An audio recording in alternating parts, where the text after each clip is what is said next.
안녕하세요. 저는 올해 35살이고 서울에 살고 있으며 이제 결혼 5년 차에 3살배기 아들 가진 여자입니다. 10월달에 시집와서 맘고생만 잔뜩 하다가 이번에 시어머니한테 한방 제대로 먹이게 되면서 그 이야기를 한번 해보려고 해요. 이렇게 쉬웠던 걸 그동안 왜 아무 말도 못하고 당하고만 살았는지. 아무튼 저의 이야기를 한번 시작해보도록 하겠습니다. 남편은 위로 형이 1명, 아래로 동생이 1명 있는 아들만 있는 집안 남자입니다. 시어머니는 옛날 분답게 아들을 최고로 여기시는 분이고 아들 사랑이 엄청나신 분이에요. 신혼 초반에는 맨날 남편을 제일 우선으로 하고 남편을 위해 제가 헌신해야 한다는 잔소리를 귀에 못이 박히도록 들어왔어요. 결혼 2년 차에 제가 임신하게 되면서 뱃속에 아이가 아들인 걸 알게 되시고는 그나마 저한테 하시던 잔소리가 많이 줄었어요. 자기 아들들만 좋아하는 줄 알았는데 손주들까지 아들이었으면 하는 분이셨거든요. 저희 형님은 딸만 둘이었어요. 제가 아들을 갖게 되면서 시어머니 잔소리나 차별이 임신한 기간 동안엔 그나마 형님한테 집중이 되었습니다. 솔직히 형님한테는 미안하지만 뱃속에 아이가 아들이라 참 다행이라고 생각도 했어요. 그래도 아무리 제가 아들 손주를 임신하고 있다고 하더라도 시어머니 잔소리는 그치지 않았어요. 제가 먹덧을 했는데 덕분에 살이 많이 쪘었거든요. 임신 5개월 차에 시댁에 방문한 적이 있는데 저한테 너는 임신 5개월밖에 안 된 애가 만삭은 되어 보인다면서 혼자 뭘 그리 먹길래 우리 아들은 얼굴이 아주 반쪽이 되었는데 너는 그렇게 살이 올랐냐 라고 하시면서 잔소리를 하셨어요. 본인은 임신했을 때 안 그랬다며 저보고 뭘 그리 먹어대면서 우리 아들 고생시키냐고? 뱃속에 아이 핑계대지 말고 우리 아들 고생 그만 시키고 좋은 거 있으면 아들 먼저 먹이라고 하시네요. 애초에도 가족들끼리 모였을 때 며느리들 먹는 걸로 차별하셨고 워낙에 먹는 걸 귀하게 여기는 분이니 그러려니 했어요. 신혼 초에도 먹는 걸로 차별하는 시어머니 때문에 신랑하고도 잦은 다툼이 있었지만 우리 둘이서 싸운다고 시어머니가 바뀌는 게 아니잖아요. 시어머니가 바뀌는 것보다 제가 참고 넘어가는 게 더 빠르겠다는 생각을 해서 저도 언젠가부터는 그냥 못 들은 척 하면서 말고 있어요. 아들이 태어나고 나니 그나마 저에게 덜하던 잔소리가 다시 시작되더라고요. 저랑 형님을 가장 서운하게 했던 건 명절날이나 가족 행사 등의 이유로 시댁을 방문하게 되면 며느리들은 부엌에서 실컷 일만 하다가 막상 밥 먹을 때가 되면 며느리들은 시중을 들어야 하니 나중에 먹으라고 하시며 부엌에서 대기를 하고 있었어야 했어요. 시어머니 손은 또 얼마나 작으신지 항상 음식은 먹고 나면 남는 게 없을 정도로만 준비하시거든요. 그럼 여태 사람들 국 떠주고 하면서 시중 들다가 막상 며느리들인 저와 형님이 밥 먹을 때가 되면 잔반 처리반이나 다름이 없을 정도로 형편없는 밥상을 내어주셨습니다.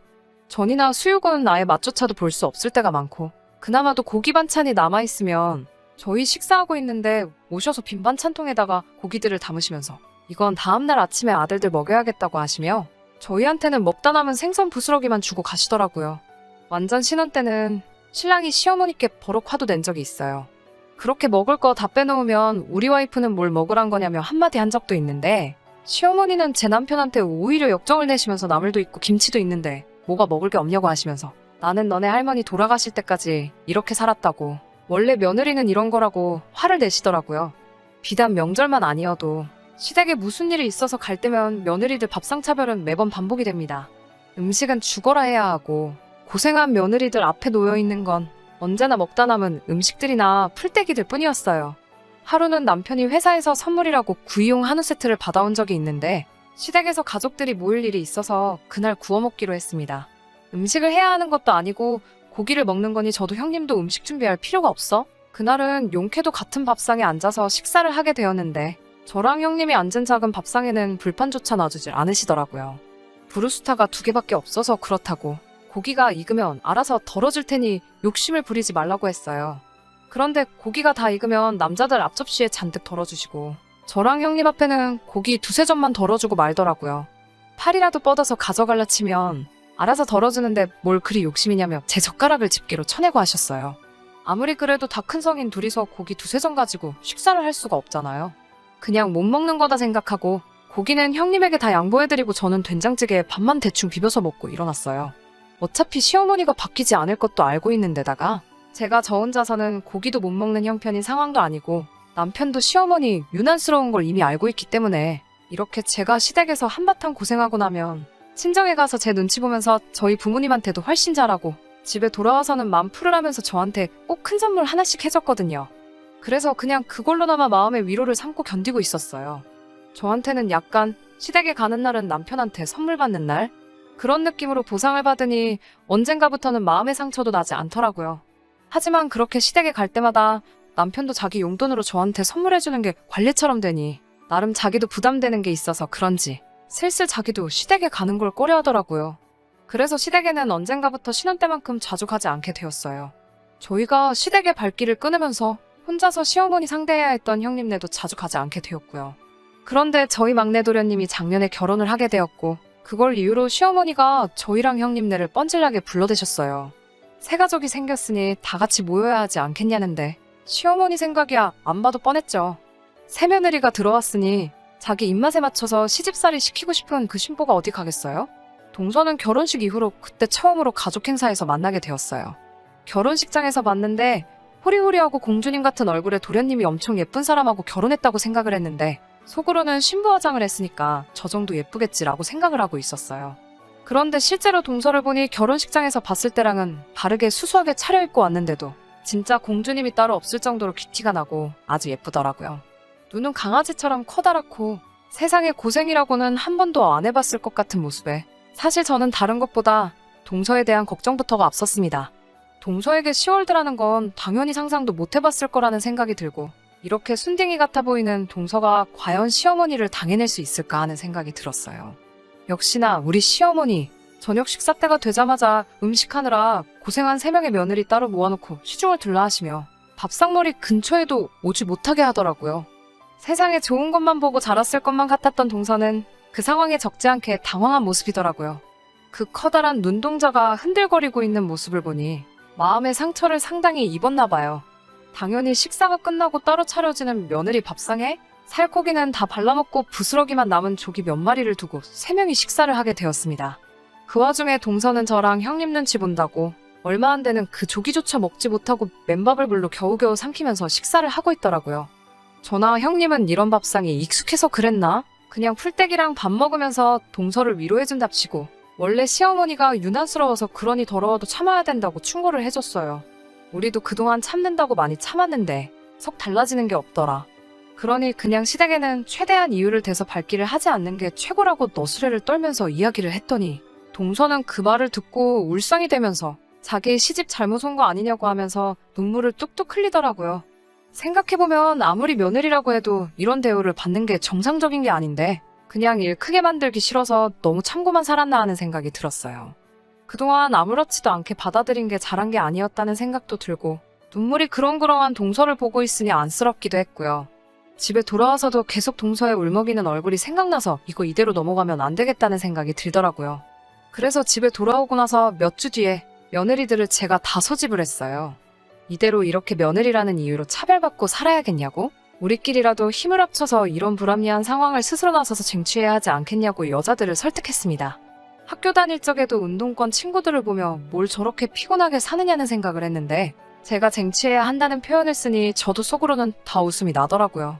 작전은 제가 다 짜놓을 테니 남편들 하는 꼬라지 보고 최악의 상황으로 치달을 수도 있으니 마음의 준비도 하고 혹시 모르니 서류까지도 준비하라고 했죠. 그렇게 저희는 가족들이 다시 전부 다 만나게 되는 구정을 기다리고 있었어요. 저녁 식사가 돼서 상을 차리는 어머니께 이제 며느리도 셋이니 저희들이 상 차릴 테니 쉬고 계시라 말씀드리고 저희가 밥상을 차렸습니다. 밥상을 차리면서 저희가 먹을 반찬을 몰래 따로 덜어놓고 내어놓았어요. 워낙에 손이 작으셔서 음식을 적게 하시다 보니 반찬이 양이 원래 그런가 보다 하고 식사들을 시작하더라고요. 시어머니를 포함한 남자 식구들이 식사를 시작하는 걸 보고 저희도 그 틈을 놓치지 않고 부엌에다가 조그만 상을 펴놓고 저희가 따로 담아놓은 반찬들을 꺼내 식사를 시작했습니다. 시어머니는 우리가 몰래 식사를 하고 있을 거라는 건 상상도 하지 못했을 거예요. 국 좀 더 내오라는 말에 입에 씹던 걸 그냥 삼키는 한이 있더라도 최대한 티를 안 내고 일을 했거든요. 식사가 끝나니 시어머니께서 직접 이제 남은 반찬들 가지고 우리들 상을 차려주신다고 하시더라고요. 그나마도 남은 고기 반찬 따로 덜어내서 우리 안 주려고 하시는 속셈이 뻔히 보였는데 저희야 이미 몰래 식사를 끝냈으니 저희는 생각이 없으니 식사를 안 하겠다고 했죠. 시어머니는 그러냐? 알겠다 라고 대답하시고는 그럼 더 먹을 사람도 없으니 이제 상 치우고 뒷정리를 해놓으라고 하시더라고요. 시어머니는 애초에 저희가 배가 고파 굶던지 잔반들만 가지고 식사를 하던지 관심조차 없으셨다는 거죠. 다음 날이 되어서 남편이 또 명절이라고 회사에서 받아왔던 한우 세트가 있다고 저녁에는 다 같이 고기를 구워 먹자고 하더라고요. 저희는 고기에 손도 못 댈 걸 알기 때문에 저는 이미 그날 점심에 혼자 마트에 가서 저희들이 먹을 고기를 따로 사왔어요.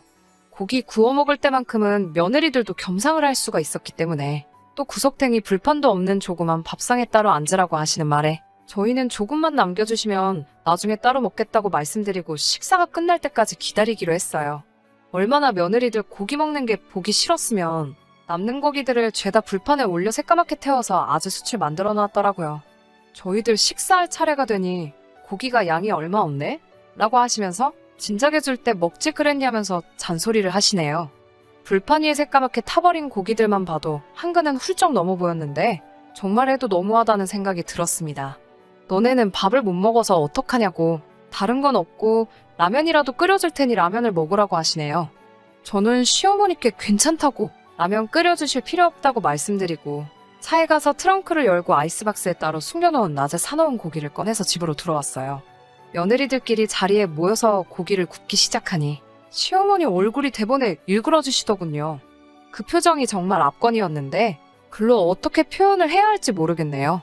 예상한 대로 시어머니 저희가 쇠고기를 꺼내 굽기 시작한 모습에 소리를 고래고래 지르시며 이 싸가지 없는 것들 좀 보라고 음식을 숨겨놓고 먹느냐고 하시며 이제 보니 어제 저녁도 안 먹은 게 아니라 밥을 훔쳐먹은 거였구나 하면서 성질을 부리시더라고요. 저는 정색을 하면서 시어머니께 왜 제가 제 돈 주고 사온 걸 먹는데 그걸 가지고 도둑 취급을 하시냐고. 어제 저녁도 저희가 하루 종일 준비한 음식을 저희가 먹은 건데 그것도 도둑질이 되는 거냐며. 진짜 도둑은 음식 준비한 저희한테는 맛도 못 보게 하신 시어머니가 아니겠냐고 한마디 했어요. 시어머니가 저보고 뭘 잘했다고 말대꾸를 하느냐며 더더욱 화를 내기 시작하셨습니다. 언성이 높아지고 안 좋은 이야기가 오고 가고 있으니 우리 동서는 그 상황에 사시나무 떨듯이 바들바들 떨고 있더라고요. 그런데 그 와중에 고기를 한 점 구워서 쌈 하나를 싸서 제 입에 쏙 넣어주더라고요. 겁이 나서 바들바들 떨고 있는데 시어머니도 열받게 한다고 제 입에 고기를 넣어주는 모습이 너무 귀여워서 화가 잔뜩 나 있었는데 하마터면 화가 풀어질 뻔했어요. 동서가 제 입에 넣어준 쌈을 씹으면서 일부러 밥풀이 다 튀도록 시어머니 앞에다 대고 저도 우리 집에서는 귀하게 자랐고 며느리들도 사람이라고 손 하나 까딱 안 하고 차려진 음식만 먹는 아들들만 귀한 게 아니라고 시어머니보다 더 큰 목소리로 소리를 질렀어요. 어머니께서 고생하시면서 시집살이 하신 건 다 안다고. 그런데 그렇게 지내셨으면 며느리들한테 더 귀하게 대접해 주셔야지. 그동안 고생하신 거 보상받으시는 걸 아는 걸 아셔야 한다고. 그래야지 며느리들한테도 대접받고 인정받으시는 거 아니겠냐고 했더니 제 말에 시어머니는 반박할 여지가 없었는지 우물쭈물 아무 말도 못하고 계시더라고요. 상황을 지켜만 보던 그 집 아들들도 나서서 한마디 하더라고요. 엄마가 너무했다고 하면서 뿔남 와이프들 편드는데 여념이 없더라고요. 그 상황에 저는 남자들한테도 한마디 했죠. 남자들도 다 똑같다고. 그동안 자기 와이프들이 그 꼴을 당하고 있는 걸 봤으면 애초에 처음부터 남편들이 나서서 이런 취급 못 받게 했었어야 하는 거 아니냐고. 이제 와서 시어머니만 나쁜 사람 만들지 말라고. 남자들도 다 똑같이 나쁜 사람들이고 잘한 것 하나도 없다라고 했어요. 그동안 아무 말씀 없으셨던 시아버지께서 상황을 정리해야겠다고 생각하셨는지 시어머니 대신에 저희한테 먼저 사과를 하시더군요. 미안하다고, 다 우리가 나쁜 건데 당연한 거라고 생각했다고 하시며 앞으로는 며느리라고 차별받지 않게 우리가 먼저 노력할 테니 이제 그만 양쪽 다 와풀라고, 가족들 모이는 명절에 이게 무슨 소란이냐고 하시면서 상황을 정리해 주셨습니다. 그리고 그날 저녁 먼저 식사가 끝난 밥상에 추가로 저희가 고기를 구워 먹은 것들까지 남자들한테 뒷정리시키고 며느리들끼리는 밖에 나가서 맥주 한 잔씩 하고 왔습니다. 형님도 동서도 저보고 대단하다고, 아주 속이 후련하다고 하면서 고맙다고 한마디씩 하더라고요. 항상 당하기만 해서 몇 년 동안 아주 속이 썩어갔는데 이렇게 한 방 지르고 나니 막혀있던 속이 한 번에 뻥 뚫리는 기분이었어요. 지금껏 아무 말도 못하고 당하기만 했다는 게 바보 같았다는 생각이 들 정도예요.